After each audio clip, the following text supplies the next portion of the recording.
welcome into Groove Diner After Dark. It's great to have everybody here. A new time, a little bit earlier, 9 p.m. Pacific. Everybody was kind of talking to me, and there was a lot of joking about making it Groove Diner After Dusk or something, because it just kept getting earlier and earlier and earlier. You guys may not remember this, but when I first started doing this madness, it was on Monday nights at 11 p.m. That was where the naming came from, actually. So it's just kind of funny. And I guess it's been a minute since I've told this story, but a long time ago, we were trying to name my production company, name the studio, and all of that. And I'm a drummer, therefore, drummers, we groove. And I happen to like to cook quite a lot. And at one point, I had even entertained the idea of opening a restaurant. Bad idea. But I'd entertained that idea. And so Groove Diner came into being, and that's all of my publishing and my studio here. It's all called the Groove Diner. So quite literally, it wasn't just some invention out of thin air for this show. But anyway, I'm so glad you joined me tonight. It's great to have you here. Your presence is what makes this fun to do. And I see already we've got people checking in from Kansas. Hi, Kim. Thank you for saying hello. Danny's from Miami. Thanks for saying hi. Charles, all the way from South Africa. How's everything there this morning? Toby, she's right here in Encino. Good to see you. Terrence Irvin, how you doing, man? Everybody in North Carolina hanging out all right? Terry Linder, I don't know where you are, but hi. Thanks for saying hello. So, tonight is going to be a special night. We're going to talk a bit with my guest, Ty Dennis. Ty and I met 12 years ago, but I bet that he doesn't remember that. I'm gonna bet that. I didn't tell him about it in the pre-interview because I wanted to spring that on him. But we met about 12 years ago, and I'll test his memory. No reason he should remember me. Not from then. But anyway, John Geiger, welcome. How you doing? Keith Tannenbaum, did you do okay with the countdown tonight, man? Thanks for saying hi.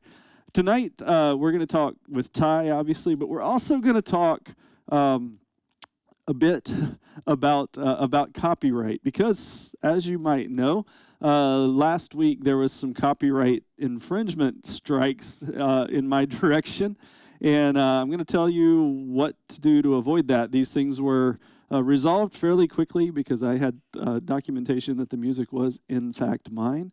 But we'll go through the steps to take to prevent that from happening to you. And that's a really important thing.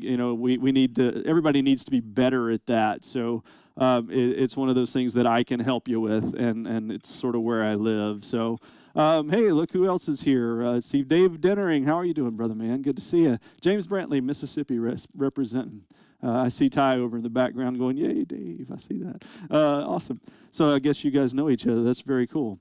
So speaking of Ty Dennis, a true gentleman, as I've gotten to know him a bit more and more in recent months, we share some of the same gear, which has been fun. And in fact, our newly found relationship came about because we were just kind of razzing our DW rep is what happened, and he helped us out with something, and Ty and I just kind of hit it off, and I'm happy about that.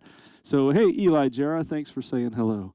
So right now I'm going to give you a quick bit of Ty Dennis playing with one of my all-time favorite bands, and that is not an overstatement. When I was a kid, the babysitter, our neighbor would hang with me when my mom was doing things. He had a poster of the Doors on his bedroom door, and I didn't know who they were, and I didn't understand it at all. So when I found out that they were a band and started hearing the music, I just was slammed. So the fact that I get to chat with Ty a little bit about that is very cool. So here he is playing with the Doors, and right after this, we'll bring him in. So here we go. Welcome back. This next group is one of the biggest names in rock history. Ladies and gentlemen, from Los Angeles, California, The Doors.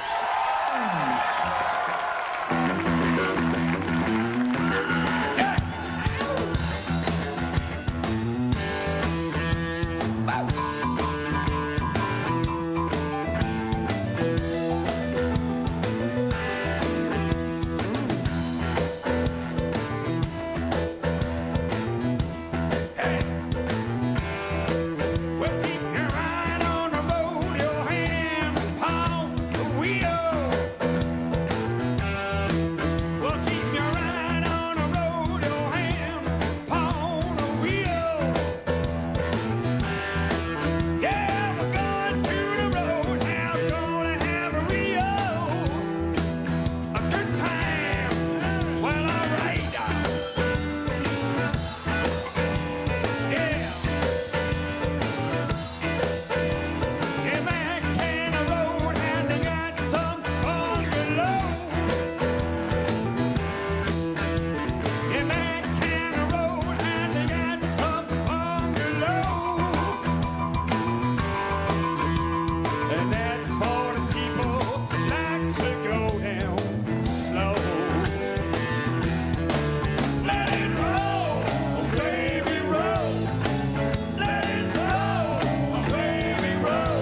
Hey, welcome, Ty. Thank you, sir. Hey. Thank you. Good to see you tonight, man. My pleasure, man. My Thank pleasure. you for being here. Everybody. Thank you for being here. So, yeah, you've brought in a lot of people from around the country and world, as it turns out.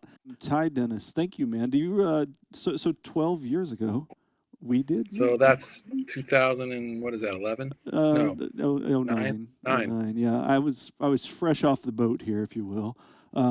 And I was playing a NAMM show event down in Orange County, and you were on the bill. Sam Aliano was on the bill, and somebody else, and me. Oh, wow. I know, right? Right. I have vague memories of that. Right, that's me too, actually. I just kind of have vague memories of it. But that was when I first became aware of you, and I remember thinking, hey, he was a pretty nice guy, you know? Well, thanks, man. Yeah, it was like a little club or something, right? Yeah, that's exactly right. I was playing with, I don't even remember who I was playing with at that point. I don't either. I don't remember who I was playing with either. That's the life of a drummer, right? Oh, Right. man. So tell me about, well, there's so many things I want to ask you. So I've been trying to formulate this in my head to try to have a nice rolling script. But I told you I want to hear your story. Now, ultimately, how does a guy who grew up here locally in LA end up playing with one of the most iconic rock bands in the history of the world, among others? I mean, it's not like that's the only gig you've ever had, but let's start there. How does the Doors gig come about? You know what? Honestly, I can really trace it to like kind of becoming finding like that, you know, that every now and then you find that bass player, or it's like the brother from another mother, the bass player that's like, you guys are like the team. Yeah. You know, whoever it is, like all the great bass players and the drummers that kind of tag along in history. Mm-hmm. Well, there was a certain bass player, my friend Angelo. Right. And I wouldn't have had that gig if it wasn't for him. So I have to give him credit for that. You know, we met doing some other gigs, and we would, through the years, recommend each other for different gigs and recordings and stuff like that. Sure. So that's how I got into the door, even knowing Robbie, actually, is this gentleman. So it was through Robbie then. That's ultimately, you started working with Robbie. Right. Before the Doors 21st Century, the rebirth of that whole thing, I was playing with Robbie, doing club tours. We played Doors songs, and he'd also do a couple like fusion tunes too in his set, which was kind of fun. Sure. So the band was really good. Sure. And that's how I got to get familiar with the Doors, by playing it with Robbie from the Doors, and he always played them. I mean, ended up being basically the same arrangements that we did when I got playing with Ray and Robbie too. So sure, that's how I got familiar with knowing Robbie, and that led me to initially subbing on the new Doors thing. Because go ahead. No, let's not let that slide. You subbing on the new Doors thing. So that's not just like, you know, me calling you up and saying, hey, you know, can you sub for me? It wasn't quite like that. Who were you subbing for? Right. Okay. Yeah. When they put together the Doors of the 21st Century, like the super group thing, it was say it. Robbie, Ray, Ian Astbury singing, who's great, and then Stuart Copeland was the drummer for a little bit, for a couple, you know, for a minute. I got a call. We're like in Rite Aid, and the manager, who happened to be the same manager that had managed Robbie when I was playing just in his solo band, you know, and asked me, hey, do you want to, Stuart Copeland can't make a rehearsal. Would you want to come down and play and check it, you know, fill in? I'm like, okay. Sure. And I had to he's like, there's no drums. You got to bring your own drums. So I go to SIR in Hollywood, you know, plug in my stuff. And that's what I initially, you know, I already knew Robbie. I knew the manager, the bass player I told you guys about. Sure. He's there. Sure. But then that's when I met Ray and Ian that day, is when I'm setting up my stuff at SIR by myself, and there's Ray coming in. Hey, man, you know. That's crazy. So I ended up subbing on like that rehearsal, and then I remember telling the manager I did that first rehearsal. I said, "Hey, man, call me again if you need a sub. I'm happy to do it anytime. He goes, okay. So the next week, literally like a week or two later, at my house, I get a call a Saturday morning. Hey, Stuart Copeland can't make it today. Again, can you come down? He goes, but you have to play his drums this time. Oh, they're there. You're killing me, wow. man. Okay. But just don't touch anything. So I get down there. Oh my to gosh, SIR, that's ridiculous. right? And there's those Green Star Classic Tom drum kit that he was using. And when I was like 12 years old, 13 years old, I used to play in my parents' garage, along with Synchronicity, and like envision myself in that band, the Police, playing like Stuart Copeland's drums. And here I am, years later. I'm currently 13, right this very second. I mean, it wasn't that Police drum kit; it was a different setup. But still, it was trippy, man. Playing the Green Star Classic, and he had like little 12-inch hi hats. I remember his little hi hats, and he had a couple of weird things, like he had a flat ride, a couple different rides. I was like, that's different. But I didn't move anything. No. So played his drums. Gosh, just even the idea that you got to physically be in his sphere there for a minute and feel how he approaches. I would even think that, was his setup something that gave you any sort of enlightenment into his playing style, or were you just overwhelmed by it? Good question. The first thing I thought, okay, there's little 12-inch hi-hats. Yeah. That's like his thing, the hi-hats. Right. Like, so, okay, that's obviously he brings his sound to whatever gig he's doing, whereas I might tend to kind of bring different stuff depending on what gig I'm doing, maybe. Yeah. But he had his certain thing he brought to it. Mm-hmm. So that was cool. I just didn't, cool. Yeah, I'm trying to remember. It was so long ago. I just remember, like, don't move anything. I don't want to piss off Stuart Copeland. I'm not going to touch anything. No, you definitely don't want to do that. Seriously, man. Right.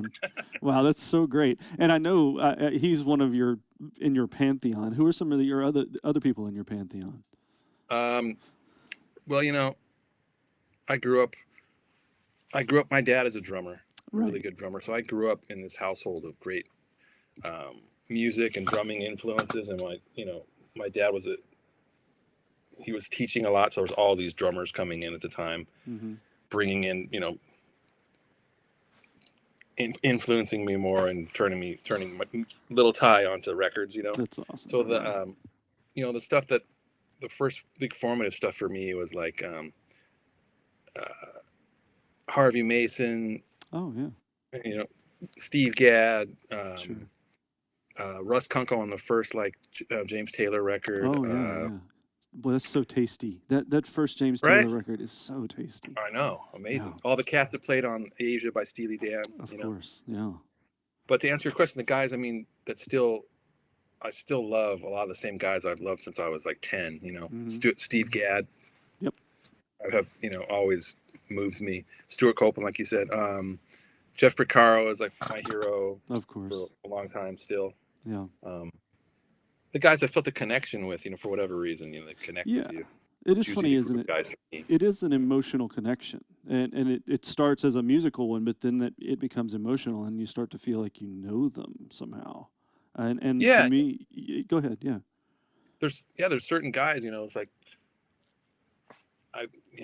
everyone steals from someone, but certain guys I just I just really just morphed into as much as I could into my own thing, Yeah, absolutely. Dennis Chambers, particularly when he played with John Scofield, they did this record called Pick Hits Live, this live in Japan record that maybe you've heard. I don't know that record. Unbelievable. I definitely know some of their stuff, but I don't know that particular That record particularly changed my life, man. That's playing awesome. On that. Most people probably know it. I'm sure they do, yeah. And man, I've stole so much stuff on that. Not that I even use that on most of the gigs that I have done, but to me, that just blows my mind. I love Dennis Chambers too. Yeah, absolutely. How could you not? He's got kind of every side covered. He's got the groove thing and the alien level chops that I'll never have. Right. It's just me ridiculous, either.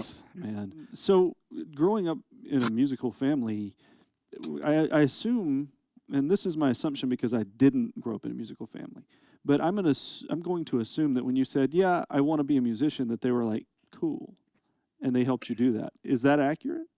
Yeah, I mean, there was never never have I heard the words, "You sure you want to do that?" or "Really?" Or, but what are you going to really do? That could be something. That can be a hobby. I never heard of those words. Yeah. Okay. It's always, because that's what my dad did, and my mom, lived that alongside of him. Yeah, sure. Your mom and dad, the fact that they were supportive and the fact that you didn't have that, I think that'd be an interesting thing. My parents were different from that, in that I come from kind of a long line of academics. So when I said I wanted to do this, it was met with some resistance, shall we say. So I'm actually quite envious. Did you get a chance growing up the way you did out here in particular, to sneak into the clubs when you were too young and things like that, and get to see some of these heroes that ultimately? Interesting question. Could drive and stuff like that. I would go to the Baked Potato. I don't know if you had to be 18 to get in there or not, but I remember going to see Vinny and going to see, whoever was happening at that time. Chad Wackerman a bunch of times because I studied with him for like a year. So, oh, that's cool. I was like in this Alan Holdsworth fanaticism at one point. So I went and saw him play with him a bunch of times, and I would go see. I was in my fusion phase, and there you go. All those Chad Wackerman sticks. Yeah. I would go see this is all when I'm like 18 or so. I would go see Scott Henderson, with Kurt Covington and all these great players. Tribal Tech and all that. Yeah, all that kind of stuff. And a bunch of, all the different killer. Oh, man. I'm so jealous of that. I am so jealous of that. That's just, growing up a kid in Mississippi, that opportunity did not exist. So. Yeah, I probably took it for granted, man, to be honest with you. I mean. That's fair. I didn't, it doesn't, you don't. If that's what you don't even realize that you couldn't have it, Yeah, that's absolutely true. And I was talking with a friend. Actually, he's here. I saw him, Kendall Johnson.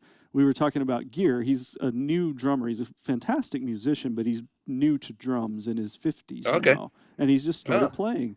And it's been really fun for me to see his progress. And he's missing a couple of fingers, so we've talked a bit about how to manipulate the sticks, and handle that part. But I find myself. He seems to be surprised every time he gets a new piece of gear, and I tell him how awesome it is, because I'm surrounded by all this amazing stuff, and I see that I'm in a bit of a privileged position from a gear perspective, Sure. And so I don't take for granted that not everybody has that. Right. And I neither, think it's right. I know you don't, and it's fascinating to me how many times we do tend to just overlook what we have, and we just want the next thing or whatever. Now, does Terry Bozzio take it for granted that not everybody has 85 cymbals and 8 bass drums? I assume you've played on his kit before, right? You've been out to DW and played on that kit, I sat behind it at DW, and I love Terry Bozzio. He's a super cool dude. Absolutely. Yeah. But, dude, that kit, I mean, you step on a not pedal on the everybody left. has that drum set. I mean, you step on a pedal on the left, it might trigger something way over there. It's sitting behind that. It's amazing what he does with it. But I thought, to me, it wasn't very comfortable the way it curves around. I was like, I don't really know how you could flow on it. But that's me. I mean, well, you're taller than he is, and I'm taller. Yeah, than that's he is, true. So that's part of it. So Good point. Neither of us are particularly short fellas. Right. He's not really tall. So there is that. Oh, that's just cool. We've got Dave Hamilton checking in from the Northeast up there. Hey, Dave. He hosts a podcast called Gig Gab, which is really excellent. So if you guys get a chance to check out Gig Gab podcast, you should. Definitely worth your time. He has some really great music info, so check that out if you ever get a chance. Tell me about L.A. How has it changed? Musically speaking. How has it changed? Musically speaking, how has it changed? Since when? I'm going to say since you were. Let's start with your early age. Since you've been here for a long time. So how has it changed since your formative years when you first became a pro to 2 years ago? You know what? My perspective on that, like when I was 18, when I first kind of started going to LA a lot. Not that I went that far. I mean, I grew up an hour away, but yes. I started going up. I'm going to interrupt you intentionally here. Yeah. Okay. to anyone that doesn't live here, Orange County equals LA. So, just so you know. You know, the interesting thing in my formative years, let's call it, Yeah. you know, that was like hair metal time. Sure. You know, and for me, you know, that was like a foreign. That was like, you know, going to, you know, some far off land for me. I was like, that was a thing that I just was totally, you know, not my bag. Nothing against it. It was just like, Yeah. I felt like a total outsider to that. You know, that was the formative years of what was happening in the clubs. To answer your question, was like hair metal stuff. Sure. So I felt like I was kind of looking through the fence at that scene, going, "Wow, right, that's not my bag." You know, no, nothing wrong with it. It's just not what I was into. You know, I was like into like Alan Holdsworth and, you know, the Police, which is cool, but and a lot of musician-y stuff. Yeah. So at that time, the rock and roll scene was that, you know. So I kind of went a different way, you know. It was more of that. Which way did you go? Like the first bands I was in was literally, we played like John Scofield. The first bands we played like Techno by John Scofield. I was Still Warm. I remember we played like YYZ. We played, you know, original instrumental stuff. Like, it wasn't that good, but still, that's kind of where my head was at when I started. You know, the good factor's irrelevant anyway. The whole idea is that you're doing. I mean, the first band we played, most people play like Kiss or something. The first band, right? Right. No, I played like my first band. I played John Scofield. It's weird, right?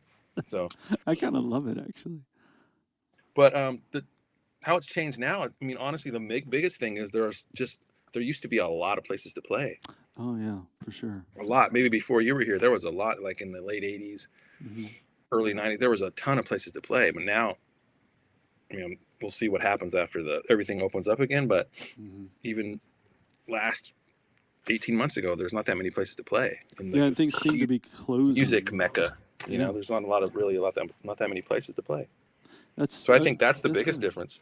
That's interesting. Yeah, I hadn't considered that, but you're right. I mean, I've watched things close prior to COVID, and I mean, I went and saw Simon Phillips at Lava Lee, I think is where, and that doesn't exist anymore. You know, I mean, so many of them. What was the one? There was a club in Sherman Oaks, maybe a dinner club.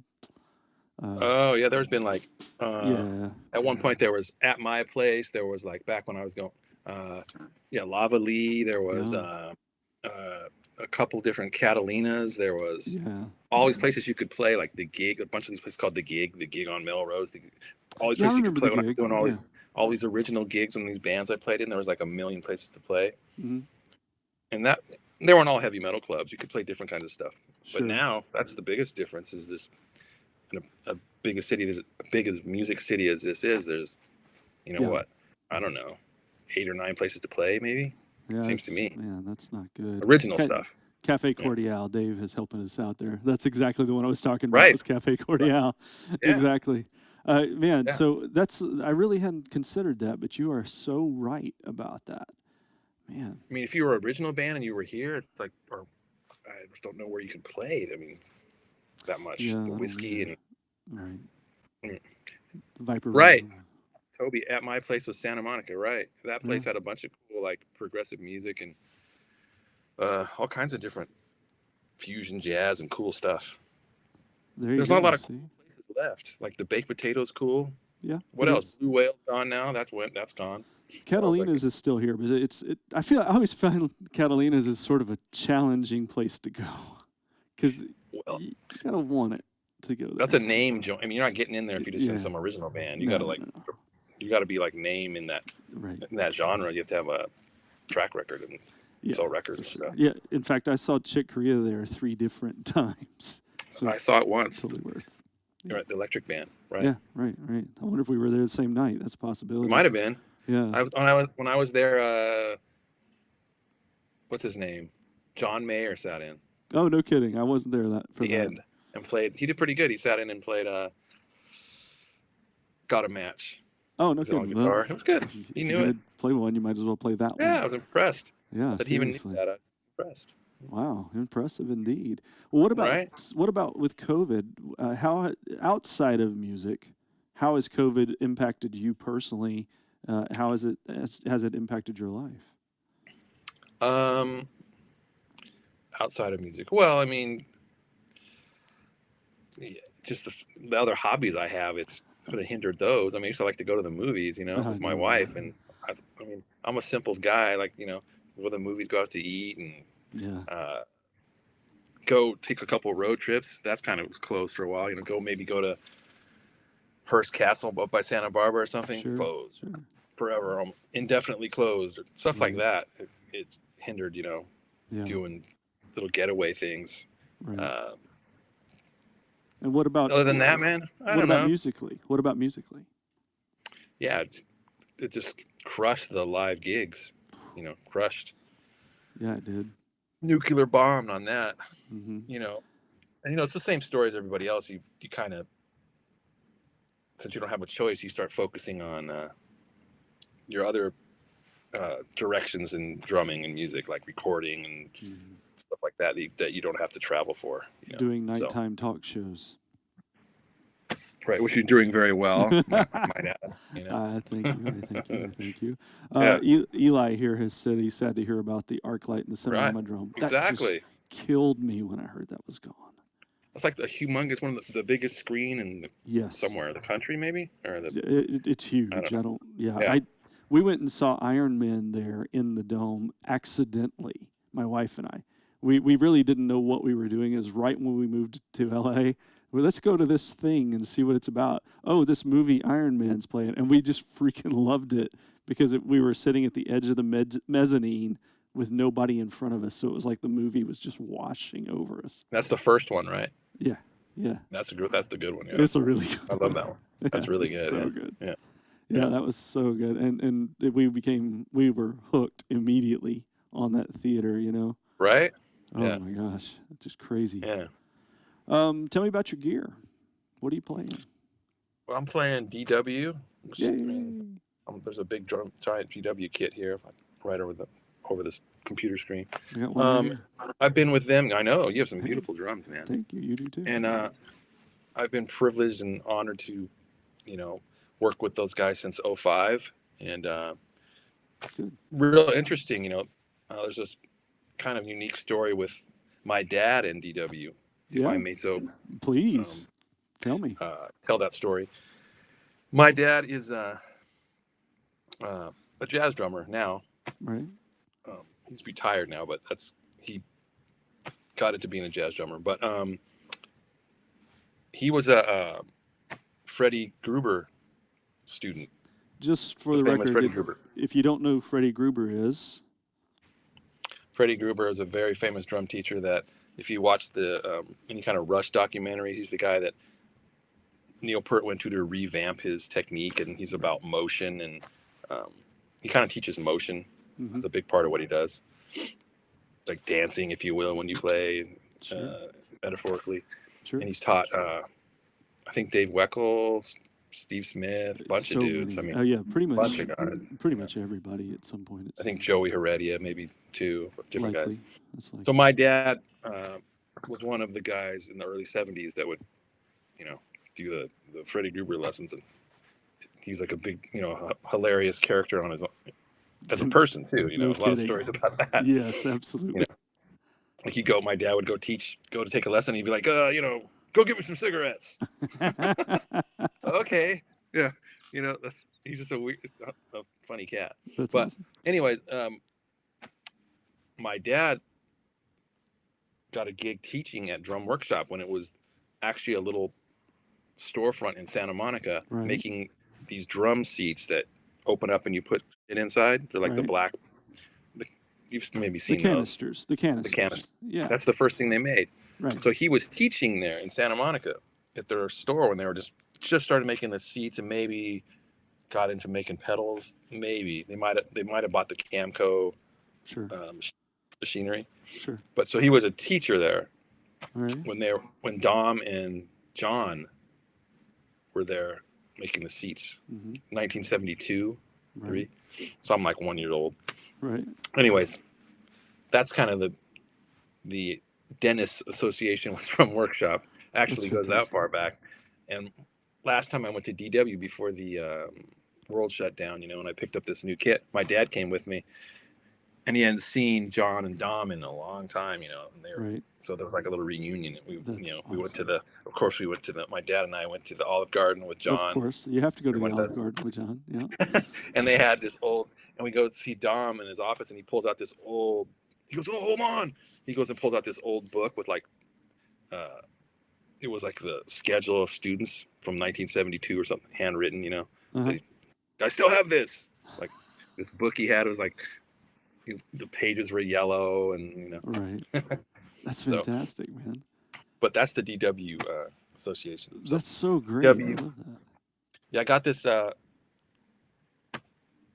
mahogany spruce drum kit in like around a year ago, a little like March of last year. This is the most amazing drum set. I'm gonna need to come to your house and check that out. Amazing, man. I love this kit.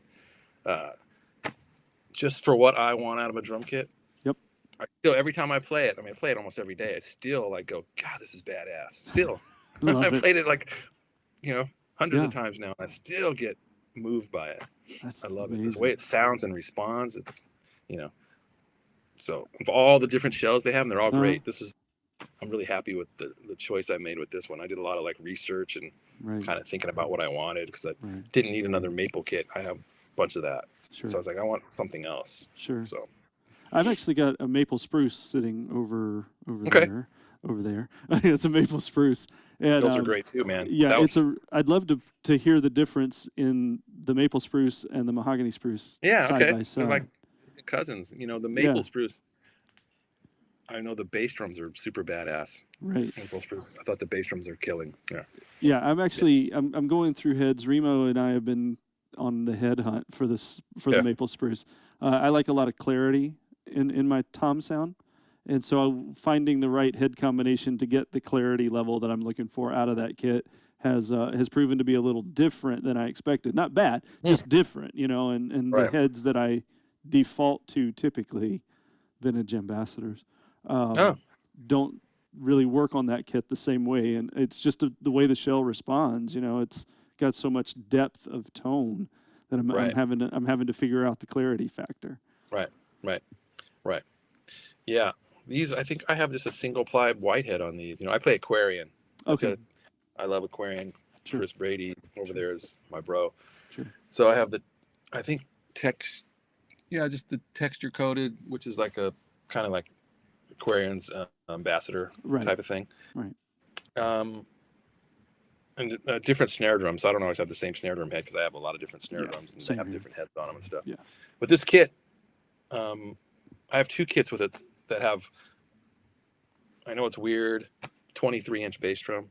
Oh, so you're one of those guys. All right, tell me. I mean, why did you literally go that way? I'll tell you the 23-inch story. Please, yeah. I had another kit that I have has a 22 by 14, and I was playing that kit, and I just I don't know, I wanted more out of the kick drum. It wasn't didn't have, you know, I need something to turn the gas, I could push the gas on a little bit more. So I called John at Good one day and said, man, you know, these drums are great, but the bass drum, I wish you could give me something that it's not giving me. He goes, I'll make you a 23-inch bass drum. I go, what are you talking about? I won't be able to get heads for that, dude. He goes, oh, I'll make, you know, John's great at talking you into things, you know. Sure. Oh, no doubt. Yes. Good way. He's like, oh, I'll make you a 23-inch bass drum. If you don't like it, you know, give it back to me. I'll get, you know. So he pretty much gave me this 23-inch bass drum, you know, and I loved it, because obviously the fundamental note's lower, but it's a bit boomier, but it doesn't feel big when you play it. That's one of the reasons I don't like real big bass drums. They feel sluggish to me. And 23 isn't so huge that the toms are way up here or anything like that. I can keep it that kind of low like I like. So ever since that kick, that's been I've really liked that size kick drum. So I got the mahogany spruce kit. I got a 23 by 14 deep. That's cool. All right, I get that. That makes perfect sense. Mhm. Herman Matthews was Killer. in my studio recently, tracking a couple of drums, a couple of songs, and he's been kind of needling me about playing 24s because I like 20-inch kick drums. I like nice, compact little guys, you know. And Mhm. I do have a couple of 22 by 18s. I like that deep thing. And I know that's out of fashion right now, but I like it. So I've been curious about getting a little bigger and trying it. The 23 might be Well, an come try interesting way to mine. go. I'd love You know, one of to. the things, for me that I like about it, here's what I didn't really like about a 22. And I have 22s, I have a few of them. Sure. They sound great. Sure. Playing wise, when I'm playing the drums, when there's not monitors, most of the time I'm playing, there's not always monitors, Yeah, right. I like the drums to come back at me. Yep. The 22 doesn't really do that for me. When I play Okay. it, I don't feel, the sound goes that way, but it doesn't come back to me at all. When I play the Yeah. 23, I feel it here too. It's coming back at me, even acoustically. So that Right. was the big reason that I like that size. Okay, that's bigger, fair. a Interestingly, bigger bass drum, but not crazy big. that makes sense. When I first moved to LA, I got invited to come sit in with a group of guys, and Matt Logg was playing drums. I didn't know him. I knew who he was, but I didn't know him. Yeah. And so he was really cool. You know, sit down, please That's cool. play.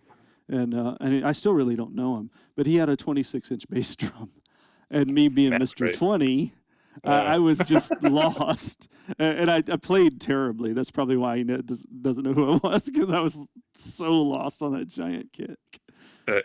Oh, yeah, man. right. That was challenging. That's a tough bass drum to play, man. It for was me, big. 26. It was big. But whatever, you know. What other gear are you playing? Well, I'm a DW guy. I played Bosphorus cymbals for since 04. They sure make they've some been beautiful stuff. They have great, man. They're great. They're really good to me, and they make some great cymbals, and Mhm. it's not just jazz cymbals. Like, that's kind of what they're known for, but it's, Right. You can, whatever's marked on a cymbal doesn't mean you have to, No. if it says a jazz crash on it, I mean, Right. you can play a rock gig with it. Absolutely. Like they make some 19-inch like jazz crash rides, and I use them as like, when I play a heavy metal gig, I throw up as a crash cymbal. So There you go. Sure. I have a lot of their different lines of cymbals, and they've been great to me. They make me weird stuff. That's cool. Like I'll design something weird. Like I got into, my life has become 23. I got into like my favorite thing is like 23-inch ride cymbals now that I got into, and they made me like 4 of these. And I'll have some weird, not weird, but morphed ideas of like their different lines, like do this and make a bigger bell and unlathe the back and all these different things. I really like that size ride, not because it's loud, because it's kind of like the bass drum, because it has it gives me some extra oomph in it when I want to. You can hit it lower, and I like the lower fundamental of it. It's funny. It's not really louder. Right. It's just ballsier. Right. I get that. I play big sticks because I like to have more wood in my hand. I feel like I can control the stick better with more diameter in my hands. And smaller sticks, I squeeze harder and all of that. And people will pick up my sticks and be like, "Man, these are clubs." Yeah, but I don't play them like that. Interesting. That's the difference, right? Yeah, I'm a 5B guy. I mean, Well, there you go. So, speaking of sticks, I just started playing Innovative Percussion. I'm familiar with. I want to thank Mark over there. They're wonderful sticks. And I'm digging that. It's balanced very well, and kind of getting into trying some different things they have. So, and lots of great drummers like yourself play those. Chad Wackerman and all these other. I think John Robinson and all these great drummers over there. He does, yeah. That's been new for me as well. Only in the past 2 or 3 months have I been playing Innovative, and I've really liked what they're doing. So. Right, me too. Yeah. And Aquarian Drumhead. So all these companies I have long relationships with, because I like the products, and the guys are all cool people, and Sure, that's great. That's fantastic. So yeah. Well, before we wrap up, thank you so much for your time and for all of the stories. Is there anything that I'm going to ask you a couple of questions? One, I get a lot of young people that want to be a player. They'll watch it tomorrow. I get an awful lot of tomorrow watchers. We don't get as many live tonight, but tomorrow there's going to be hundreds of people that watch it. And oftentimes it's younger people that are trying to gain insights. Do you have anything you'd like to lay on the next generation and what you might like to say to them? And yeah, guys, if you're wanting to get a question into them, now's the time. You know what? And this kind of isn't just with drummer specific, but I think, you teach some students. I've taught some students. I teach students. I think the number one thing, and this goes to all musicians, above chops and all the different things, is just listen. That's really the one thing I can say. Listen. Like when you're playing, when you get on stage, if you're playing in a room and you can't hear somebody, turn down. So play quieter until you can hear everybody in the room, because you can't play properly in an ensemble if you don't hear everybody. That means, so you have to figure out dynamically how to play, but you also have to figure out, how to play strong, but not equate that to loud. Like you can play strong quietly. So that's something to learn. Preach, baby, preach. Yeah. And I'm not good at that, by the way. So Dave Hamilton. Yeah. Thank you. That's so great you advice. Can, play strong or burn or whatever, but you don't have to be loud. Like, I've worked a lot on that, and gigs I've done require that. So it's like having a touch. Sure. That's what's good about learning to playing some jazz in your life and stuff. Even if you're not a jazz drummer, just approaching some of the that style is just because it can teach you a touch, Sure. How to, like some dudes that can play a real quiet samba but be totally kicking ass, It's crazy when you see those. You don't guys. have to play loud to burn. Right. And if you want to play with really good musicians, if you're loud all the time, you're not listening. Unless it's just heavy metal music or something, then it can be loud all the time. But. What did James Brown say about that? Something like, if you're always shouting, no one's going to bother to listen to what you say. That's a good example. I mean, his drummers are burning, and they're probably, weren't always playing super loud or nothing. No, indeed. No, indeed. So that's my number. All right. For me, the older I get, the more I just listen. Sure. And if I'm playing with guys and they start playing real quiet, I'm right there with them. And they appreciate that, That's cool. So. James Brantley has asked you a question here. Can you see that one? Oh, hey, Firebug. Oh, yeah, I played with them, Firebug, for 10 years. They are awesome. What was it like jamming with Mark Farner? Mark is a great dude, man. Besides being a massive talent, he's just like a gentleman, a sweet guy. That's awesome. I love to hear that. We did some shows in the Doors thing, too. We did some shows in, I think it was Mexico. He would come with his band and do his, those are his songs, although the Grand Funk stuff, I'm Your Captain and all those songs, and he's amazing. Sure. And nice guy. I have nothing but good things to say about Mark, man. Awesome. Massive talent. That's fantastic. I know you. And I got to say before we go, man, no, please, can I say, I always like to give a shout out to Ray Manzarek. I was literally about to ask that very story, so please. Yeah. He was like, he's no longer with us, but Ray, I traveled the world with Ray and got the pleasure to make music with him. And, he was a big impact on musically with me, and also just kind of life philosophies and hanging out with him in the tour bus and just being around someone who lived his life like that. Sure. So, I got to give it up to Ray. So, always when I can. Instrumental not only in your career, but also in your life, right? Yeah, Ray, at that time, when I was working with them in 2006, my first child was born, my son, Noah. And Ray was like yeah, right. He's almost 15 now. And Ray was so excited about it, because at that time, his son, right after that, or similarly within a year maybe, had a son also named Noah, and then another friend of his had a son named Noah. So he used to always be so into the three Noahs, Right. So, he's yeah, it was like kind of like Uncle Ray. He was really cool, man. When my son was born, one day his Ray's accountant calls me. Mm-hmm. And I go, hey, what's happening? He goes, oh, Ray started a college fund for your son. Come A on. 50, what is that? Like he put some money in it. A 503C, yeah. Yeah, that's wow. it. Like, wow. Didn't, just did it. I was like, how cool is that? So that's beyond. For me, it was always like beyond music. It was like, that says a lot that he did that. Yeah, it really, that's absolutely staggering to me that he would do that. Right. That's fantastic. And Ray, I just learned a lot from Ray. I mean, he, not to talk too long, but Please. Just the way. My show, it can go as long as we want. Okay, just two things. With Ray and Robbie, the first thing is like when you're playing live, or I guess it doesn't have to be live. It could be recording too, but just to be. Not that I'm great, but to play with greatness. Absolutely. Like those guys are. Yep. That means you have to,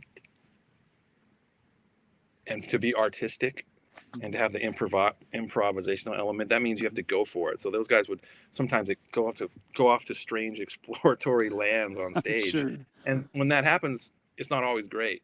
Yeah. Sometimes it is. Sometimes it's not great or can have a disaster. But, Ray particularly was like, that was that moment. It's gone. We went for fantastic. It. It wasn't like about it has to be played like the record. It has to be perfect. If someone made a mistake, you're not getting dagger eyes. It was just like, it's just the moment. We're going for it and making the statement right now. That was what the song was now. Tomorrow it's different. That part, So I learned a lot about that. It's like, wow, just go for it sometimes. And, it might not be great, but it might be. And that's okay, because it's just in the live moment. It could be different tomorrow. Absolutely. That's not everyone's philosophy. It's not. Some people play with Don Henley where you play anything different than if you embellish at all, you get the look. So that's a different philosophy. It is indeed. I did a couple of one-offs with Glenn Fry back in the day, and he was okay. He was probably the same, right? Yeah. Yeah, right. Yeah, just a little challenging sometimes. But whatever. I love the philosophy of going for it. That's definitely a better place to be. Toby has asked this question: any gigs on the horizon for you? Hey Toby. What am I doing on the horizon? No road gigs on the horizon right now. Everything's still not booked as far as that's concerned. It's still kind of shut down a bit. I mean, what do I have? I have a couple. Let me think. I'm playing like a couple pretty good local things where they play bunch of good players get together and we do some Fleetwood Mac songs and stuff like that. So I have a couple of those things coming up. Mm-hmm. And I'll be getting together and playing just because I want to, with a couple different instrumental fusion bands, which is like going back in time, which is like revisiting 30 years ago for me. Sure, so it's been pretty fun, getting together with some really good players, and we're playing Steve Morse, In the Pipe and Cruise Missile and all these songs, and Scotch Boogie by Joe Satriani, and just for me it's like, wow, I got to dust some cobwebs off to even play that music. So I'm enjoying doing that right now. That's fun. That's really fun. Well, and the other thing I've been doing is delving harder into doing the drum track business that I do. So. I think that actually was what led to the impetus for us even connecting. Was I do a lot of that home studio stuff, and I seem to recall that Vega turned us onto each other for the question and answer thing. So now instead of I spend a lot of my time checking phasing on mics instead of actually practicing now. It's like, oh, what's this mic do, or why isn't this working? And then 4 hours later, I haven't practiced. Oh man! Well, before we go, I have one last question, and it's incredibly important.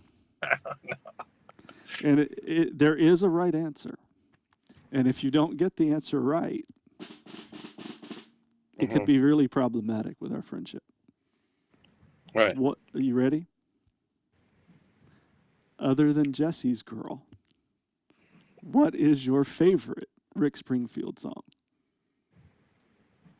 Okay, hold on. What's the name of that song? Well, I know. Hold on, I'm thinking about it. You can do it. Man. You can do it. Oh, what's the name You of can it? do it. See, look, Tenenbaum knows. There's only my one. God. See? There's only one. Oh my Oh, God. See? Am I a pariah if I don't know this? Well, just to me personally. Is it like Affair of the Heart or something like that? You tell me. What is your favorite? Isn't that one? That is one, but is that your Affair favorite? of one? the Heart. Yeah, that's it. That's pretty good. Okay. Story of my life. Am I going to allow a that's pretty good as an answer to the? You gotta tell me what it is. There's no single answer. I'm just messing. He's actually good. He's very good. Rick Springfield? Shockingly good. Yeah. Yeah. Shockingly good. Absolutely. Yeah. So, well, all right, man. I'm going to play us out of here with a drum solo that you did. Do you recall where this was? I couldn't find any info. Tell me what the solo is. I do know where that was. Every now and again, I play with this friend of mine who lives in Humboldt. Okay. Up in Eureka, if you know where that is, like way up in Northern California. Yep. And he does like jam band, blues, fusion-y kind of stuff, and he would bring me up there. I did some of his records too, and we would do some gigs and little festivals and things like that up there. So this is from a gig up there with him. Andy B's my brother. All right, very cool. Well, Old Blue Water. Yeah. Excellent. Well, we're gonna play us out with that, my friend. Thank you so much for your time and for hanging out, and I'll talk with you down the road soon. Hey, thanks everybody. Appreciate it. Gang. We'll see you.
Excellent. Really great to have Ty. Thank you again for hanging out tonight, Ty, and talking with us. Thank you for bringing in so many folks tonight. So normally this would be a time when I would sit down and play a little bit and do a little drumming. But tonight we're going to have a slightly different follow-up here because we need to have a talk.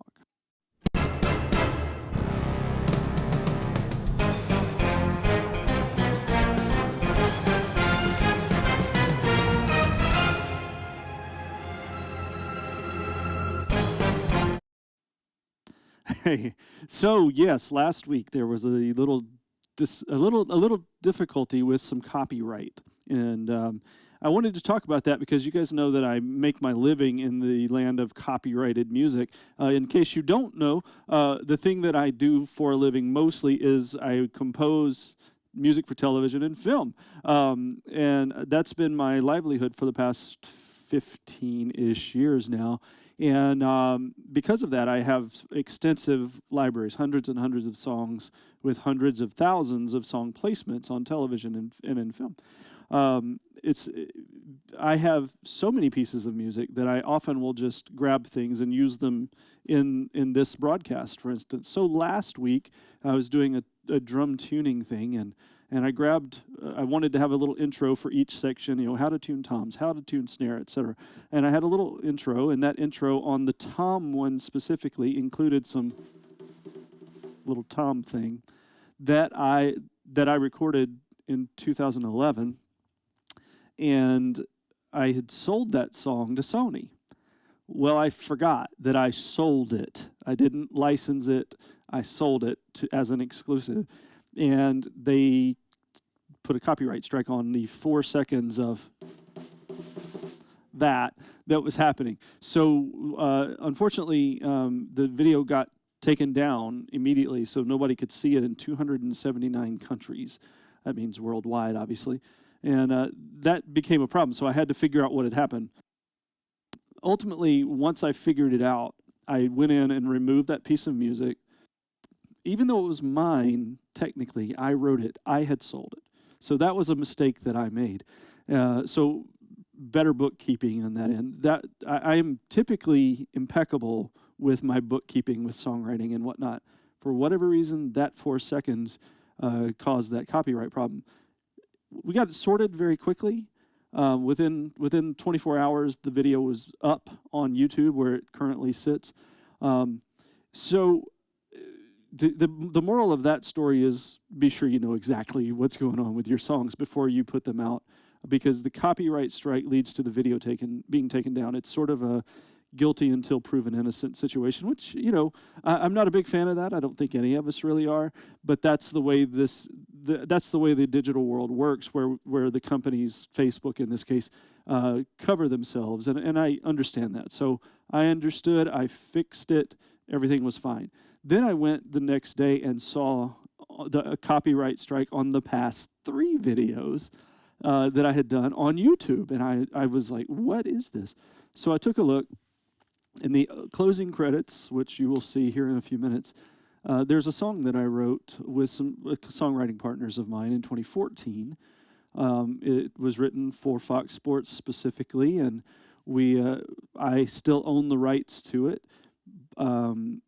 So that has been on the broadcast. Well, someone else, a publishing company or a music library company, had taken the song and re-recorded it themselves, retitled it, and claimed a copyright strike against me. Now, I had all of the documentation. Like I said, I'm pretty on top of that stuff from a business perspective typically. So I took all of the documentation. Here's the BMI registration, here are the songwriters, here's the publishing company, blah, blah, blah, blah, blah. This is the original recording. This is when it was originally recorded. This is how it was originally recorded. So I had all of the information that I needed to have. I submitted that to YouTube, and the company removed the copyright strike from all 3 of them. Now, I'm curious to know if they will do it again tonight, because I'm intentionally leaving the song in tonight over the closing credits to see what they'll do. So if you should see that sort of thing, be sure that you look out for it. So those of you that are composers, or those of you that want to be composers, you've got to keep your books impeccably. You've got to keep your original recordings on hard drives that won't fail. So if you've got a hard drive that's been sitting in a drawer for a year, you need to cycle that thing for a few days and then put it back in the drawer. So be sure you cycle your hard drive so that you always have those files. And keeping up with it, my hunch is that most people see that, they get afraid, and they won't say, no, that's my song, you guys re-recorded it or whatever. I almost didn't. I almost was like, this is not that big of a deal. But then I got frustrated about it. I didn't get frustrated, I got really pissed about it. So I decided to go ahead and challenge it. I won the challenge, but I shouldn't have had to challenge it. The only reason I won was because I had every single thing necessary to prove that the music was mine. So be sure you register all of your songs with BMI or ASCAP or CSAG. Be sure that you keep the original recordings. Be sure that you keep as many master files as you can. Keep a running, a Word document in my case, with when, how, where the songs were recorded. And then there's the question of, how did they know that the song was there? So that's the question that I've been asked the most. How do they even know? Well, it's called an ID3 tag. And every song, legitimate song that you hear on the radio or wherever, has an ID3 tag embedded in the code. So all of the digital rights are contained within the ID3 tags. Now, when you record the song, you can export or bounce the song out and input the ID3 tags yourself. That's the safest, best way to do it. That's what I do every time. for instance, what is an ID3 tag? It is essentially a fingerprint for a song. And, we've all used Shazam on our phone, or Hey Siri, what's this song that's playing? The phone is not listening to a song and figuring it out. The song is downloading the digital data in the ID3 tag, which it then translates. It's the same when you put a CD back in the day, or you listen to the radio in your car and it tells you what's playing, etc. Those are decoding ID3 tags. So again, be sure that you have your ID3 tag information in your songs before you send them anywhere, so that you can show ownership. That's a very big deal. So keep in mind that this intellectual property stuff matters. This is how we get paid. This is how we can have a career. This is how we can make money during a time like this, is to make sure that we have all our business together. What is Dave Hamilton saying over here? Or get some kind of persistent, always on storage with fault tolerance. Right, so he's talking about a storage so that you don't have hard drive failure and things like that. Thoughts on a poor man's copyright. Toby, I'm assuming you mean something like sending it to yourself in the mail. It does not work. If you simply register it with BMI, ASCAP, etc., you will be in much better shape, okay? And it's free to join. You don't even have to pay a fee to become a composer-songwriter with one of the organizations. And the pro organizations are the way to go. BMI, my songwriting credits are through BMI. My publishing company, Groove Diner, is through ASCAP, and that's intentional. I see that Keith is saying that ASCAP would win in a street fight over BMI. Not for me, brother. Other way around. BMI has been very good for me from a mailbox money perspective, shall we say. So keep that in mind. Copyright and intellectual property, that is yours. It's as real as your drums or your car or your house. It is real, and it's yours, and you should fight for it if there's ever a situation that arises. And if you've got your bookkeeping down, you'll be able to win. I won my case in a matter of 10 hours, 12 hours. It didn't take but a second. And you just have to fill out the forms on YouTube in this case and send them the proof, and it was done. And I went back to that other company's site to see if, in fact, they still had a copy of the song. They did not. So they had apparently taken it down. Now, I don't know if it's actually gone because I challenged it, or if they just renamed it and they're going to reuse their re-recording under a new name, which is, shady. But that's how people get around this stuff. So if you do find yourself in this situation, be prepared to stand up for your intellectual property. Deal? Good deal. Okay, I will get off my soapbox now. Thank you again so much for joining me tonight. This has been fantastic. Having Ty here was a real pleasure. Thank you again, Ty. So tune in next week, please. We're going to have a lot of fun with Dorico. I'm going to do some drumming next week. We're going to talk a little bit about snare drums in particular, because I love snare drums. And we'll see what's up, okay? So until next week, I'll see you then. And let's see if this copyright thing works out with this end credits thing. Here we go.